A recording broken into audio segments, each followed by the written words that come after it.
Hey guys, welcome back to my channel. Today I'm sharing some of my favorite Disney tips. So when I filmed my 2 Disney vlogs, at the end of the second one, which both of them are live on my channel, I asked if anyone would be interested if I was going to film, like a planning video or a tip video or something like that. And several people said they would be interested, and then also I had some people comment on my blog and various social media platforms saying that they would be interested. So it sounds like there are quite a few people who would like to hear some of my thoughts on kind of my tips or tricks with regards to Disney. So there are lots of videos like this on YouTube, and there are lots of blog posts and websites and things like that that offer all kinds of different tips. And so these that I'm sharing today are my favorite tips based on the 2 Disney trips that I've taken in the past year.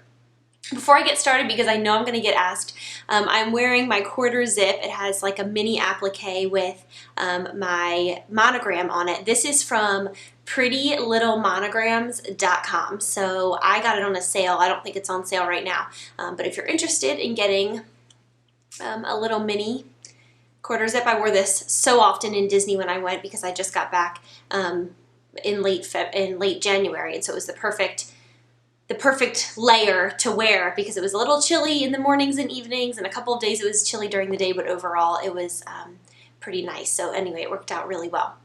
So as usual, I have my phone in my lap, so if I'm looking down, that's what I'm looking at, but I'm just going to share kind of some of my favorite ways to make Disney trips better or easier, to make planning easier, or when you're there, kind of tips and tricks to make sure that my husband and I have used that have helped us feel comfortable or just enjoy ourselves more, that kind of thing. So let's just dive right in. My first tip is to book your trip early. Don't wait until the last minute to book a Disney trip because you'll miss out on so much of the magic and so much of the fun. For one, you can make dining reservations 180 days before your trip. So if you don't have a trip planned and you hit the 180-day mark, other people who are going during the same time period as you will snatch up all those great dining reservations and you'll miss out on those. Also with FastPass Pluses, which are basically little credits that get you to the front of the line, you can make FastPass Plus reservations for rides and attractions 60 days ahead of time if you're staying on site on Disney property, and 30 days ahead of time if you are not. Either way though, it's important to know when your trip is and have that in your calendar and have that planned so that you can make those different reservations. Because unfortunately the reality is that with Disney dining especially, which is one of my husband and my most favorite parts about being in Disney, are all the different restaurants. They're really yummy. There's so many different kinds of options. And if you don't have your trip planned and you aren't online 180 days ahead of time making those reservations, they will go away and you won't be able to get into those restaurants. So make sure you're booking your trip early. So if you're thinking about having a trip, at the end of this year or even early next year, now is the time to book it. Now is the time to figure out the dates and book it, because if you wait too long, you will miss out, and you wouldn't want to do that. My second tip is to stay on site if you can. So Disney has 3 tiers of hotel resort accommodations. So the first one are called value resorts, and then there's moderate resorts, and then there's deluxe resorts, and then there are like villas and things that are really, really expensive. But value resorts are really themed, kid-friendly. They have there's all different kinds of value resorts, from like All-Star Sports, All-Star Movies, there's Pop Century, there's Art of Animation, there's all different kinds of resorts. And the rooms are themed really, really heavily. It's like very, very Disney. So kids love these resorts, but they're also pretty reasonably priced, pretty comparable to a standard hotel room that you would purchase. The upside to those resorts are the price, like I said. The downside is that they are huge. Usually those resorts are just absolutely massive, and so you end up walking a while to the buses and that kind of thing. But that's one way to stay on site. The second tier is moderate. That's where my husband Riley and I stayed. When we went in January, we stayed at Port Orleans French Quarter. And there are only a handful of moderate resorts, and those are, they have a little bit of the amenities of the value resorts and a little bit of the amenities of the deluxe resorts. They're just as you would imagine. They're kind of just in the middle. They tend to be a really good option for a lot of people because they're a little bit more expensive than the value, but there are definitely some more amenities. The resorts have a little bit more of a refined feel or something like that. So people have all different opinions. I'm not here, I don't want to debate which level of resort is worth it or whatever, because that's so personal. Some people really, really enjoy staying in nicer hotels and that really makes a vacation for them, and some people think of hotels as just a place to sleep and they truly don't care. But moderate is another option. And then of course there are deluxe resorts which have more amenities, are more expensive, are more confined, and usually have more options for transportation. So if you can stay on site at any of those tiers, I would recommend it. So I've been to Disney in the past year twice, and the first time I went was last May, and my husband and I stayed off-site just at like a pretty inexpensive hotel, and we rented a car and we just came, you know, in and out of the parks using our car. It was nothing, the experience was nothing in comparison to this past January when we stayed on site. And the reason is because when you can just get up in the morning and pop on a bus or a boat or the monorail and ride into a park, the experience is so much more, it feels so much more all-inclusive.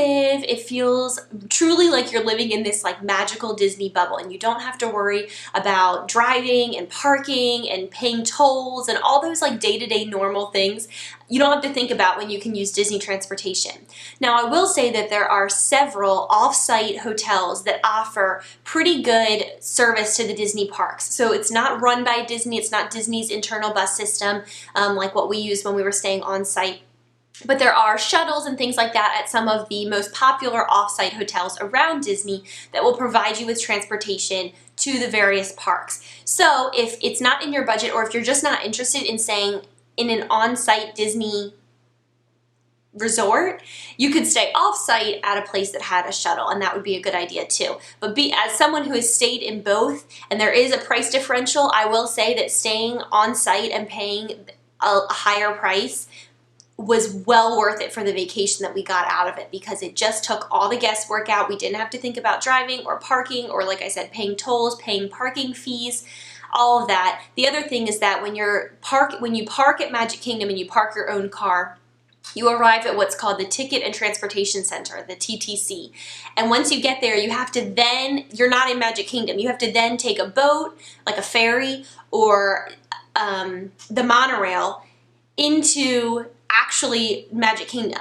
But when you take a bus or the monorail directly from your resort hotel, you just arrive at the front entrance of Magic Kingdom. It's so much faster. It seriously saves you like 20 or 30 minutes each time you're going to Magic Kingdom. So that's something to consider as well. If you are able to, or if you're interested in staying on site, I would recommend it personally from my experience, but there are some good off-site options as well, and you can do that research online, but that would be my recommendation, would be to stay on site if possible.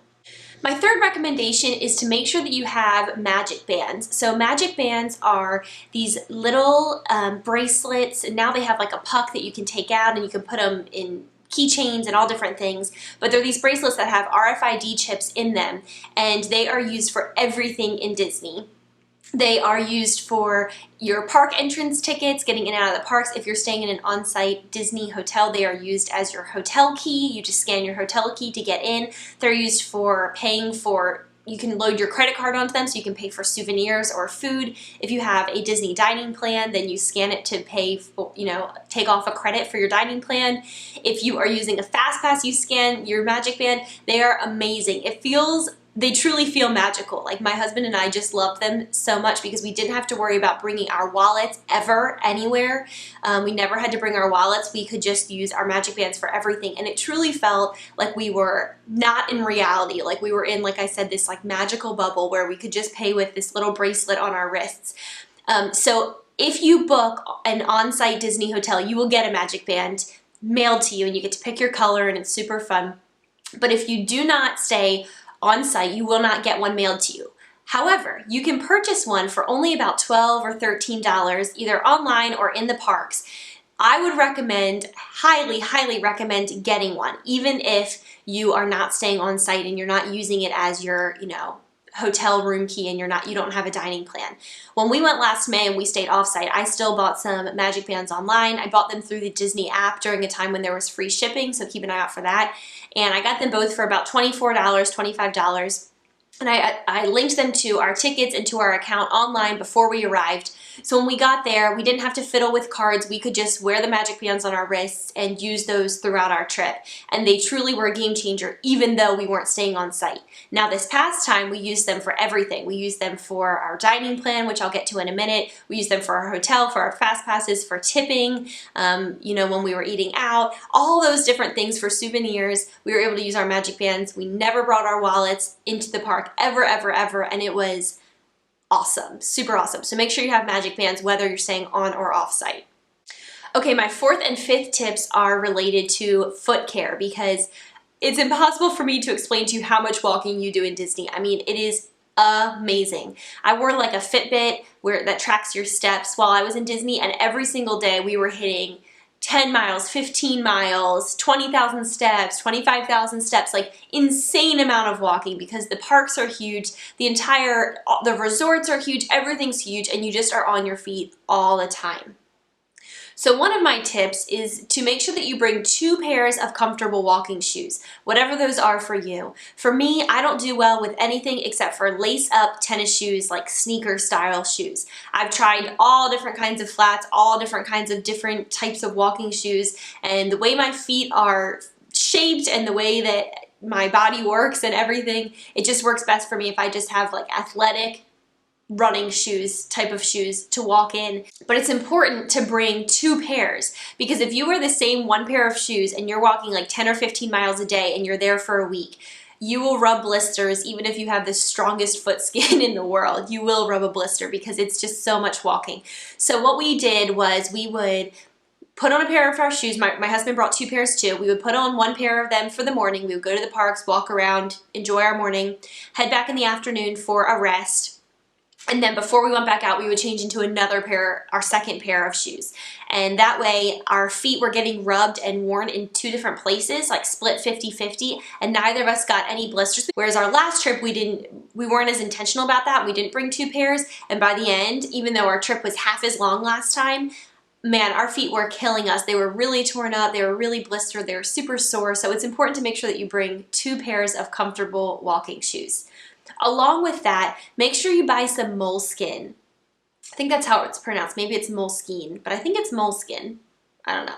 I've been using this for years and years since I was an athlete in middle and high school. I used to play lacrosse a lot and we would use this for different, if your feet were rubbing or whatever. But it's basically like this, it's like thin flannel that's sticky on one side. And the idea is that you can wrap it around a problem area on your body where clothes are rubbing or something is hurting you or that kind of thing, and it forms a barrier, but it's flannel and it's soft and it's super sticky, so it'll stay in place and it feels really comfortable.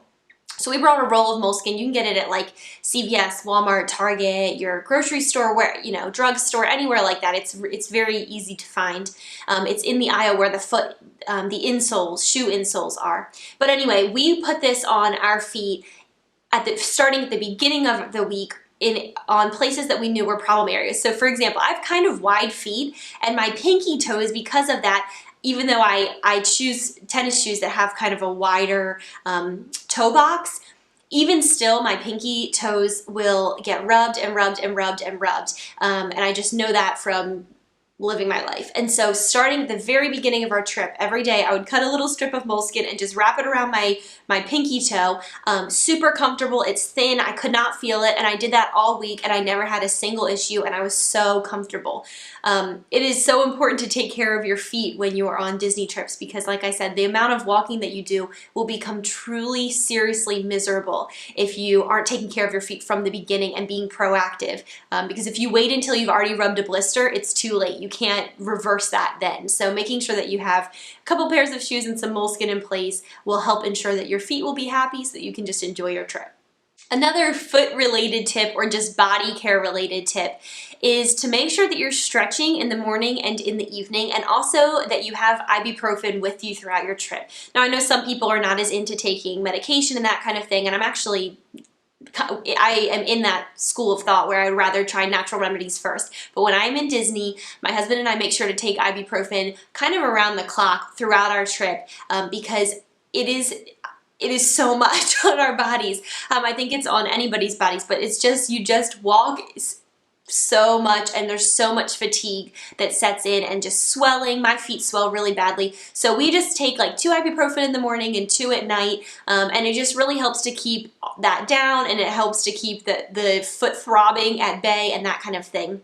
So that's something that, if you're not comfortable doing that, I'm sure there are creams or natural gels or whatever that would be helpful. I also take magnesium every night, which is, people call it like nature's chill pill. So I take that every night anyway, but that definitely helps with like muscle soreness and that kind of thing as well. So you might want to look into whatever, wherever you fall on the scale, from more traditional medicine to more homeopathic or natural medicine, where, whatever you fall, wherever you are on that scale, you want to figure out something that's going to work for you, because it's unlikely that you can just go into a Disney trip of, for 7 days of walking so many miles a day and not change anything. So for us, we found taking a little bit of ibuprofen in the morning and night, sometimes maybe 1 at lunch if it was a particularly long day, to be really helpful. But whatever works for you is great. Just make sure that you have a plan in place. Related to all this comfort is to make sure that you bring really comfortable clothing to wear. I've seen so many, especially younger women in the Disney parks, who are trying to look, and who do look like super adorable and cute. And if maybe they're locals and they just pop into Disney every once in a while and they're not trying to see a lot and they're just wanting to meander around and take some pictures, totally fine. I don't care what anybody wears.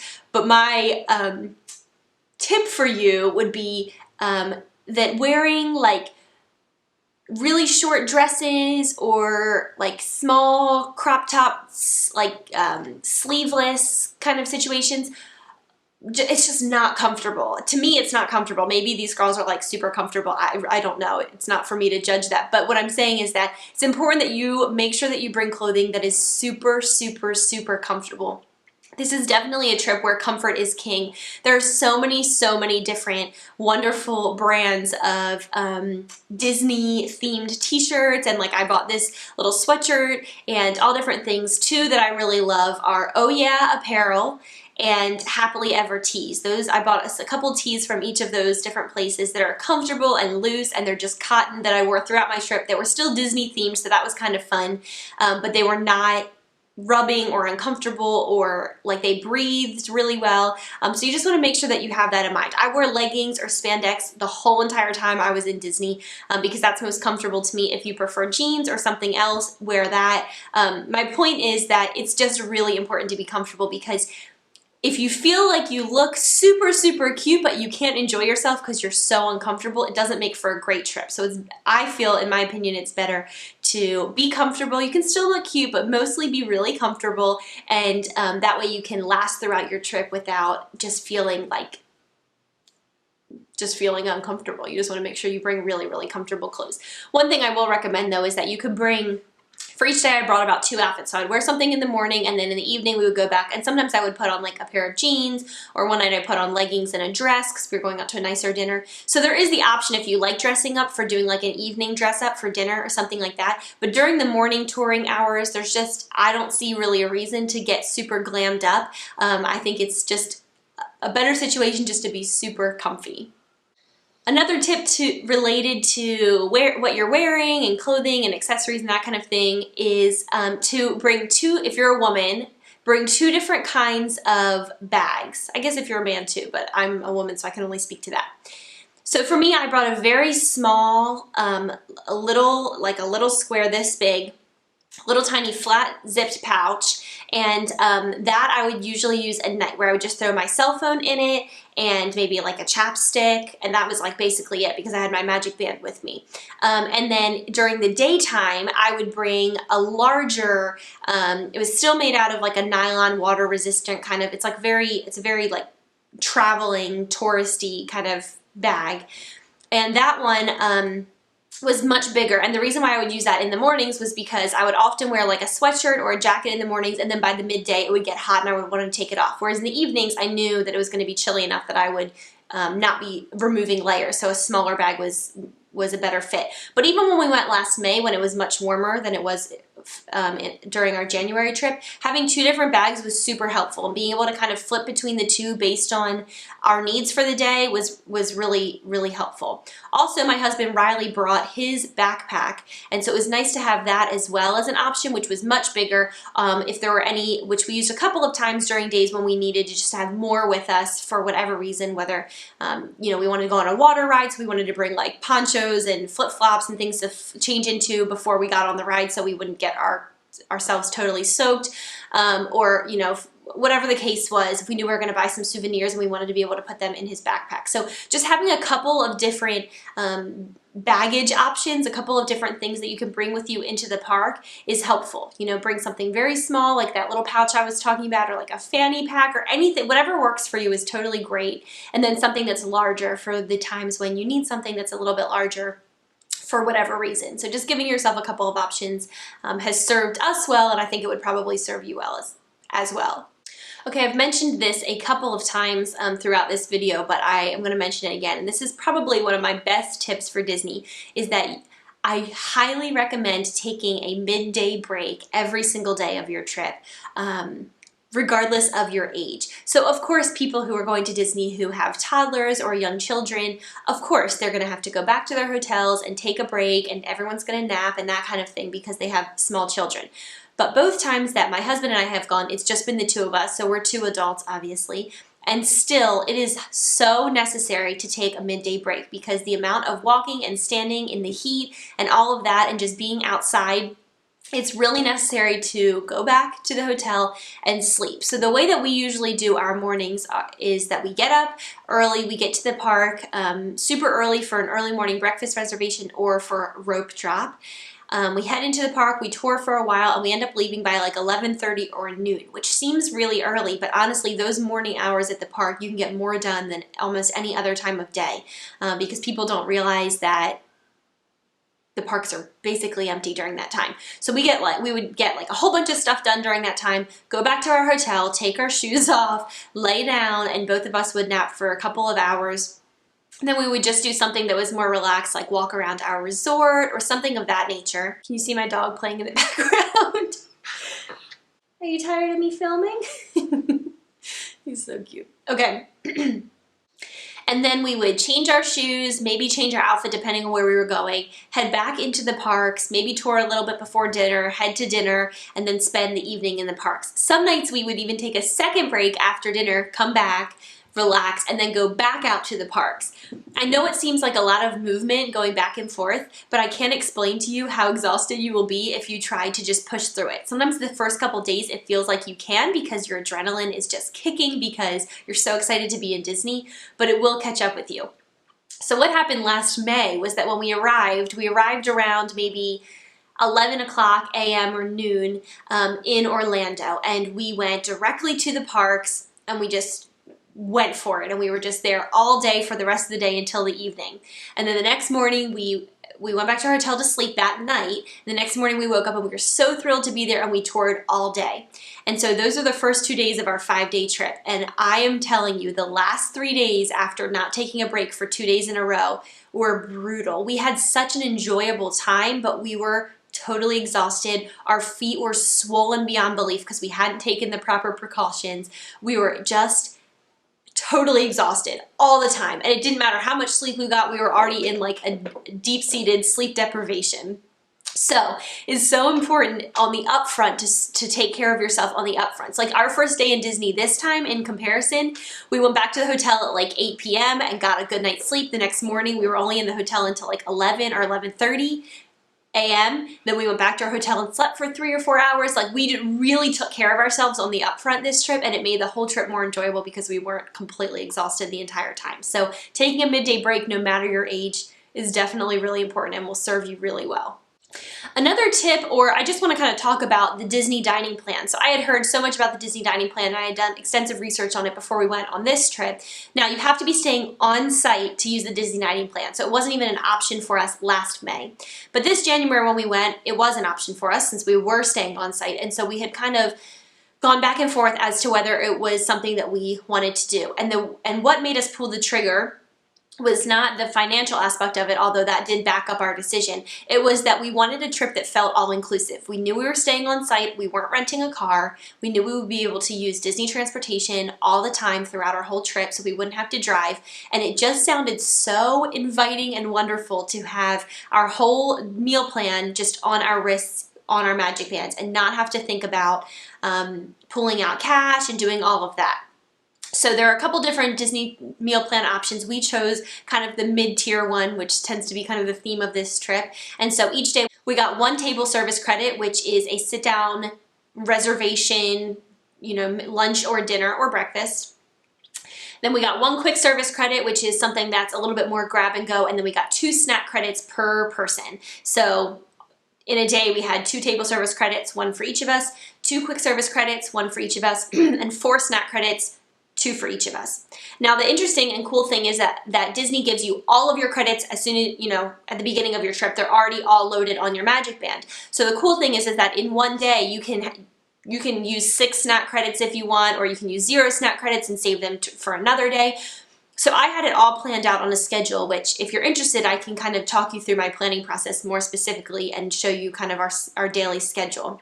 But I had it all planned out, so it would be like, okay, in the morning we have a table service reservation, and then for lunch we're going to use 2 snack credits because snacks, there are lots of options for snacks, so you could get like a big drink and a soft pretzel for lunch or something, and that worked out well for us. And then for dinner we were going to use a quick service credit. And so we just I spread them out throughout the week, and I took a picture of that schedule and had it on my phone, and then we just referenced that just to make sure that we were using our credits at a good pace, because I had heard a lot of people who had lost track of their credits and had like nothing left at the end of the week, or had like 8 snack credits left at the end of the week that they had never used, and they had to like go shopping at the end of the week. And we didn't want to do that.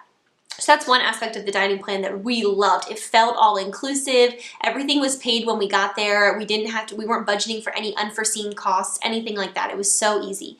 The other aspect, though, is that we went to a lot of like the nicer restaurants. We went to a lot of the restaurants in Epcot, and we wanted to go to some of the nicer places. Whereas I think sometimes families with kids, the quick service, quick, easy options tend to be easier for them.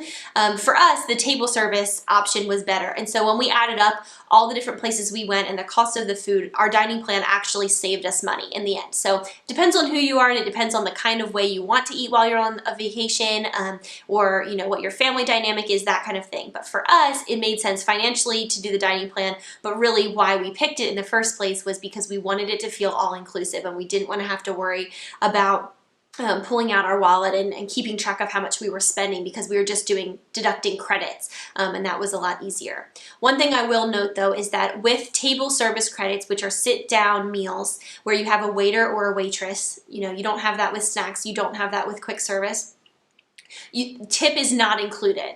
So it is important to have some money aside for tips. I think we ended up spending maybe $150 throughout the course of our trip on tips, and we always tip 20%. And so that was like on all the different places that we went, we ended up spending about that much money. So that was out above and beyond our dining plan. So keep that in mind if you're choosing a dining plan that includes table service meals. You do want to also budget for tipping, because that's not included. But what was nice was that we could still tip using our Magic Band, which we had linked our credit card to. So when we paid at the restaurant, they would scan our Magic Band, and then we were able to put in the tip that we wanted. And it still felt really, really easy for us because we didn't have to worry about pulling out cash. Another tip or thing that we found really helpful was flying Southwest Airlines. So obviously this is not an option for people in different parts of the country or the world, but for us it was definitely an option because we live near Dallas Love Field Airport, which is a huge Southwest hub, and Southwest allows each person to bring 2 bags, to check 2 bags for free. And so when you're going to Disney and you're bringing 2 pairs of shoes each at least, plus a couple of outfits per person per day, plus all of your touring stuff, it ends up being more than just like one small carry-on suitcase for most people. For us, each of us had a carry-on and a larger suitcase. And that worked really well for us. But being able to check those suitcases, all of them, and not have to worry about it was ideal. And not have to pay that baggage fee, because that would add more, even more to our trip budget, which was nice to not have to worry about that. The other thing is that if you're staying on site at a Disney hotel, you can use what's called Magical Express. So what happens is when Disney emails you your final information packet before your trip, they will send you luggage tags. And you will attach those luggage tags to your luggage before you even go to the airport. Then when you check in at the airport, they'll give you their separate luggage tags and all of that. But the idea is that when you get to Orlando, you don't have to go to the baggage claim. You don't have to worry about your bags because your bags already are tagged with those luggage tags that they sent you. Disney will automatically pick up your tags and deliver them to your room. Truly, it is magical. It was the most fun way to start our vacation. We tagged them, we went to the airport and checked them in, and then the next time we saw those bags, they were sitting in our room in Disney. It was so easy. It made our travel day so much easier and so much more enjoyable because we didn't have to worry about going and fishing our bags out of baggage claim and lugging them through the airport and boarding them on the bus and then getting to the hotel and moving, walking them up 3 flights of stairs. Like, they just arrived magically in our rooms later that evening. So that's a huge perk as well of staying on site if you're interested.